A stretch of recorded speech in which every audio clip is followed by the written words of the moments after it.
Just because you can doesn't mean you need to.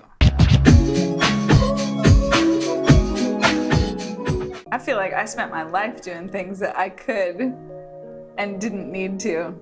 I feel like that's People Pleasers Anonymous motto, you know? There is no, as far as I know, maybe there's People Pleasers Anonymous. PPA, if not, as people pleasers, as women often, as good people, as nice people, we are trained to do things that we can do and not really taught to be discerning about whether or not it's actually of benefit. That's the thing that's so tricky about it. It's like when we do things that we can do but don't necessarily need to do, it can get super codependent. It can actually be an entirely selfish thing. Like we're doing things that we can do so that we look good, so that people like us, so that they think good things about us. That's rarely useful for other people. You know what I mean? Like most of the time, that kind of people-pleasing and codependency is dysfunctional and creates pretty toxic relationships.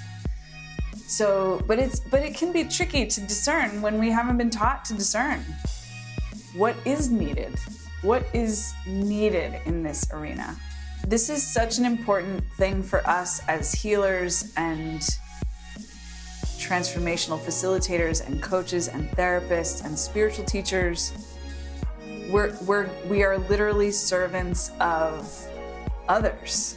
That's the energy of what we're doing, is serving humanity, serving transformation. And so our experience, our training, our practice has been to develop how we can help.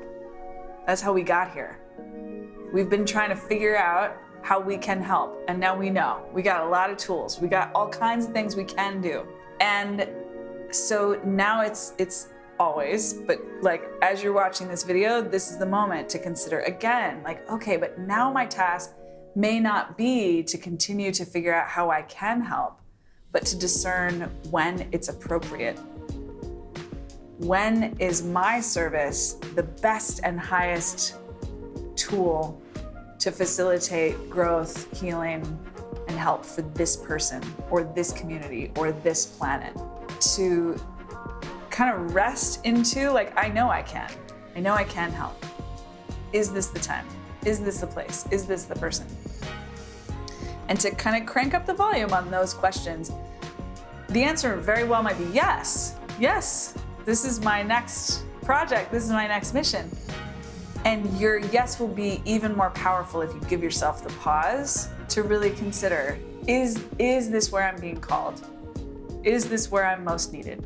The way to explore this discernment piece is really to think about the other person. I'll make this as simple as possible by thinking about an individual. So let's say you're having a conversation with one person.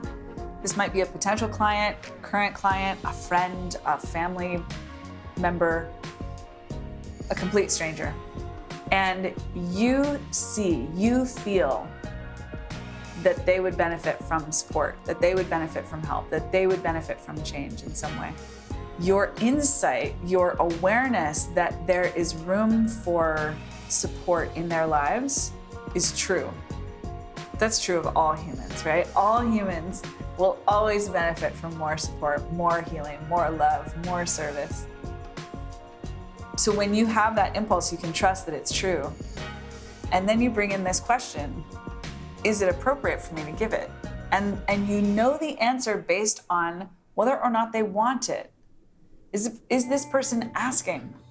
Are they asking for help? We're really talking about consent.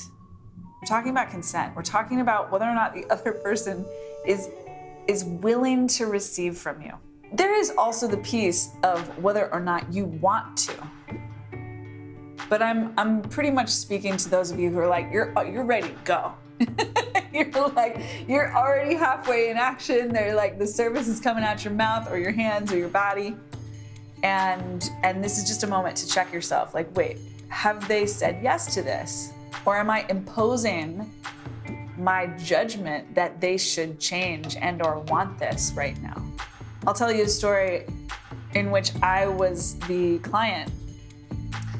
And the person that I was working with was someone that I loved and trusted and had worked with and wanted to work with. That was the default setting for our relationship.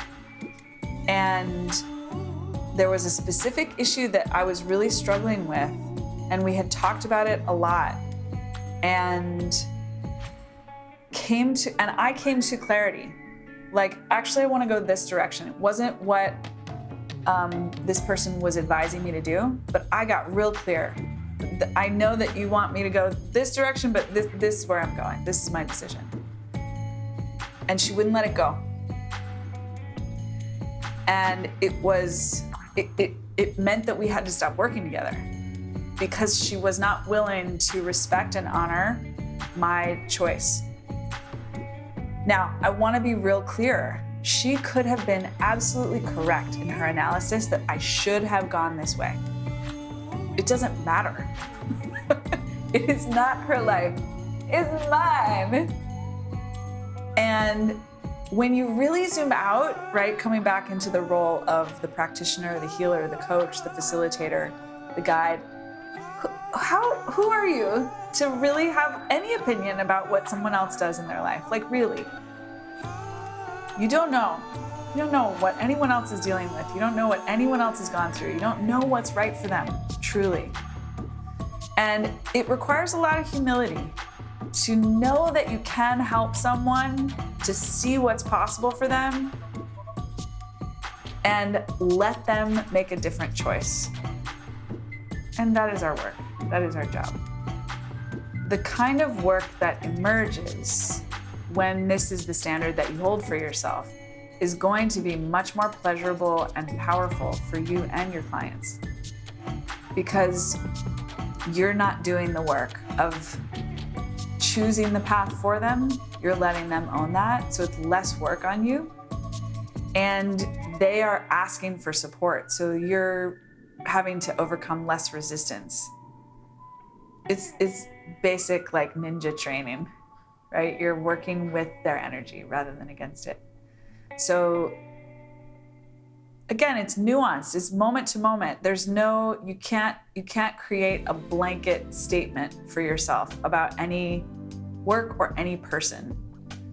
And so I invite you to join me in this practice of discerning, like, moment to moment. Like, is this moment, do I feel called to do this? Does this person want it? Okay, then we'll do it. Maybe not so clear? Okay, I'll wait. I'm not going anywhere. Healing isn't going anywhere. It's ready. It can happen anytime. They got this. And then this is what I love so much about it, is like, then you're like so deeply respecting this other person. It feels so good to respect other people. It feels so good to live in a world where your fundamental orientation is to respect other people and their differences. It's really powerful. Everything you want is already